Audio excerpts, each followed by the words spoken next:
Alors, correction du numéro 52, page 138, effet de la division en catalyse hétérogène.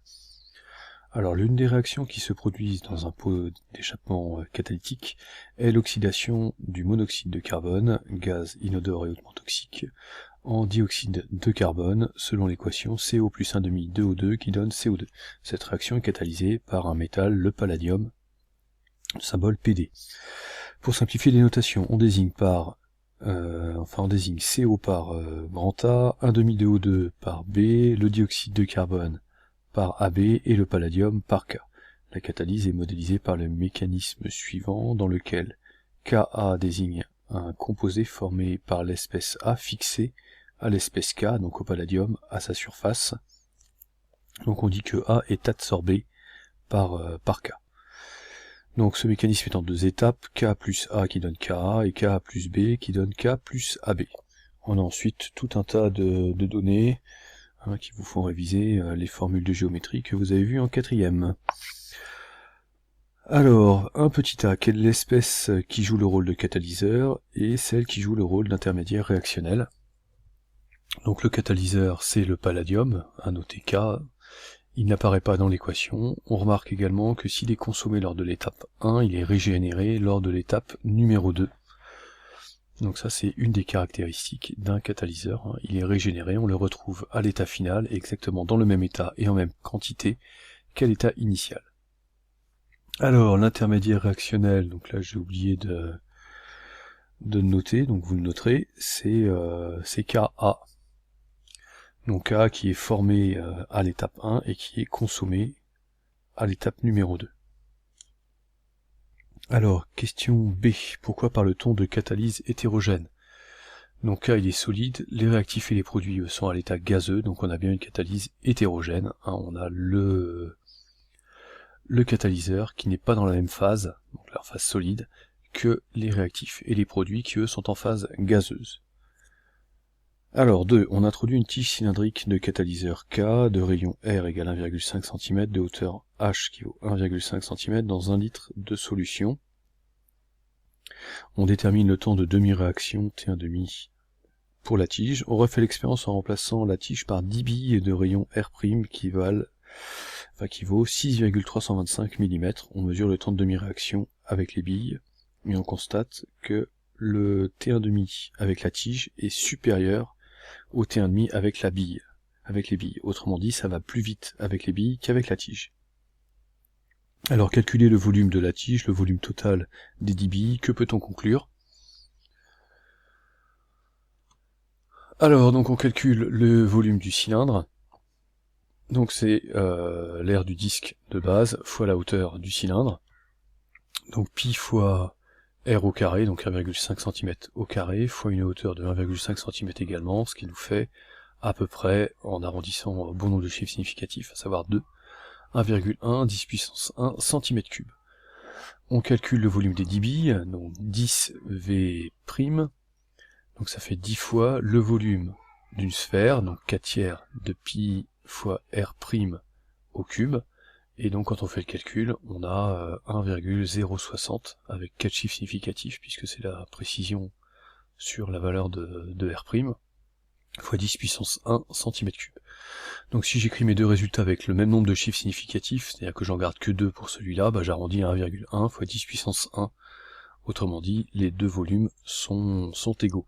Ça veut dire quoi? Ça veut dire qu'on fait intervenir la même masse de catalyseur, la même masse de palladium est introduite dans les deux expériences. Alors, question B, on nous demande de calculer la surface de catalyseur en contact avec la solution, avec les réactifs. Donc, calculer l'aire latérale du cylindre et l'aire totale des 10 billes et comparer S et 10S', et expliquer pourquoi ça va moins vite avec la tige qu'avec la bille.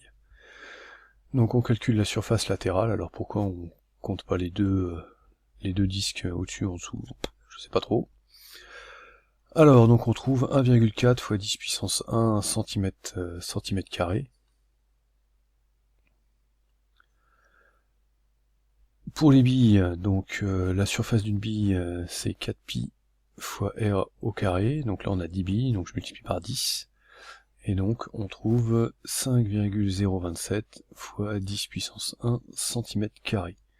Donc ce qu'on constate, c'est que la surface des billes est beaucoup plus importante que la surface du cylindre.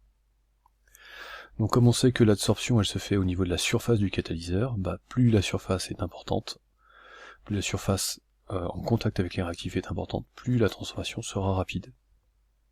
Donc ça explique que le T1,5 avec les billes soit plus court, soit plus petit que le T1,5 avec la tige. Alors, question 3. La photographie ci-dessous montre un conduit de pot d'échappement fabriqué en céramique recouverte de palladium, à travers laquelle les gaz passent et se purifient. Alors pourquoi ce conduit formé d'une centaine de pailles est-il préférable à un tube unique cylindrique de même section? On pourra estimer même grossièrement les surfaces mises en jeu dans chaque cas. Alors en fait l'intérêt d'utiliser un conduit sous cette forme-là, sous forme de plusieurs petites pailles plutôt qu'un seul cylindre, c'est qu'en fait on maximise la surface de palladium en contact avec les gaz. Alors pour comprendre ce qui se passe, j'ai pris non pas des tubes cylindriques mais des tubes de section carrée. Donc j'ai pris un seul tube, donc pour arête petit a, pour longueur petit l.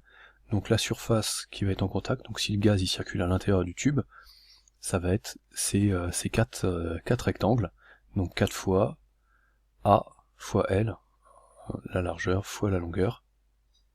Alors maintenant, si au lieu d'avoir un seul conduit, j'ai 4 conduits d'arête A sur 2, donc c'est comme tout à l'heure, on a chaque petit rectangle qui a une aire A sur 2 fois L, j'en ai 4, et des petits rectangles, j'en ai 4 aussi. Donc ça me fait 4 fois, alors là il manque un 4 que vous rajouterez, 4 fois A sur 2 fois L.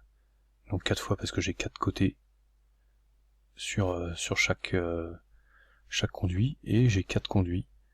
Ce qui fait, alors là j'ai oublié le 4, mais en fait le résultat est bon, ça fait bien 2 fois, là il n'y a pas de prime, c'est 2 fois S. Autrement dit, j'ai une surface qui est 2 fois plus importante dans cette configuration-là que dans celle-là. Donc avec 4 pailles, en fait j'ai une surface qui est 2 fois plus importante, donc ça fait racine de 4. Et on peut montrer que si j'ai 100 pailles, en fait ça va être racine de 100 fois S, donc je multiplie par 10 la surface de contact entre le gaz et le palladium.